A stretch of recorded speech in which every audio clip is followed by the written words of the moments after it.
Thank you. Mark will ask question 4 and begin with candidate 4. All right, it is my turn now.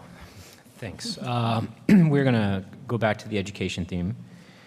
And this question is derived from a few different questions that were submitted by readers, kind of distilled into it's kind of a lengthy question, but I think there's room for you to pick it apart. The call for sweeping education reform in Rhode Island is consistent, but ideas differ. Some argue Rhode Island's 39 cities and towns should consolidate into a handful of districts to save money. Others suggest shifting away from a model that ties education funding to local property taxes to reduce disparities between rich and poor communities. Should the General Assembly take sweeping action on either measure? If not, what will you do as a legislator to hasten student achievement growth in Rhode Island? Thank you. You know, as for the consolidation, I think it's important we not take the decision-making out of our local towns. I think each community is unique and has unique interests and concerns, and keeping all those decisions being made at a local level is important. So the savings you might have by consolidating, I think, would end up hurting the community and in turn the students. I would like to see more technology, more vocational programs being brought back. I think there's a special place for them in our school system, and it's one we've gotten so involved in the testing that we've kind of backed away from these programs. They serve a purpose and they're needed. You know, as far as the testing goes in our schools, it's, I believe, really restricted our teachers from doing what they do best, from showcasing their talents and their skills that they went into this career to share with our children.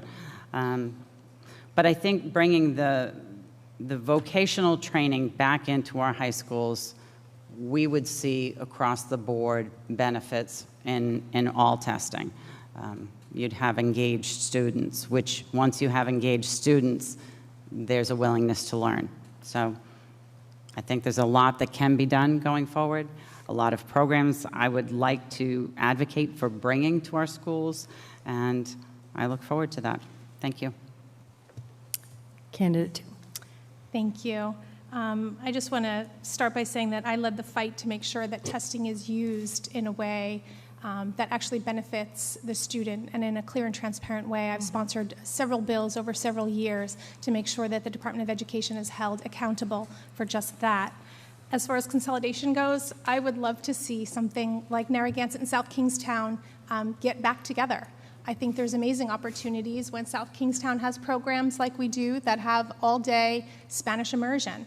I know that the other 2 schools in South Kingstown are talking about specializing in STEM. And who knows, maybe Narragansett could become the elementary school that focuses on the arts. I think there's lots of opportunities for us to use the existing infrastructure and innovate, and I would encourage the opportunity to do so. I've also, when it comes to funding overall, I've sponsored 3 other bills that would directly impact how much money our district, the 2 towns in our district, would receive. And again, folks told me from the beginning, these things will never get any traction. Why bother? Well, this year we passed a bill.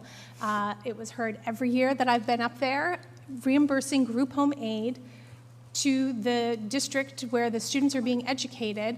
It hadn't been increased in 20 years. Well, this year it had been increased because of the attention that I brought to it, and the bill was passed. We also, as Representative Fogarty had said, we lose about between $350 and $400 a year, $1,000 per year in South Kingstown to our schools because of this funding formula. The idea behind the funding formula was to bring up those students who were chronically underfunded in the urban areas. Well, the goal was to bring others up, not to bring us down. And they have accelerated the spending to bring those quote-unquote former losers, current winners in the funding formula, up more rapidly. And I am advocating for us to pause the districts like South Kingstown who are currently losing. We need time to recover, because yet again, here we go with Rhode Island. We take something that's good, like the schools in South Kingstown, and we say they've received too much money, we're going to cut and cut and cut. And we wind up hurting ourselves instead of helping ourselves. And I want to put a pause on that so that we don't actually do that. And then the last one is transportation funding. You have to look at these things. It costs different amounts in different districts to get kids to school, and you have to take that into consideration when you're looking at a school funding formula.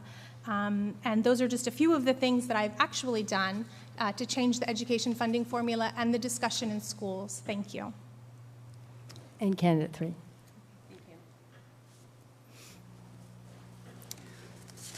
So in terms of education, so I was having a conversation earlier with my husband about, the vocational schools, and we were talking about how, there should be more efforts into that. And just to have students be able to enter the working force. And he was telling me how he took a vocation class in traffic and how it helped him in his architecture class in schools. So I'm thinking that we should really invest in that, and because it's not only good for students to be ready for the workforce, but it also helps for college.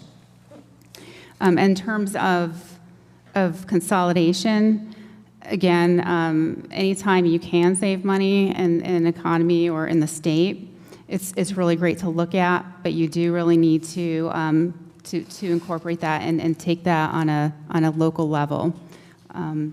It is more of a local decision. And so education really, so healthcare is my background, so I would need more information, a lot of this education, on the education piece of it. But that's my stance on it. Thank you.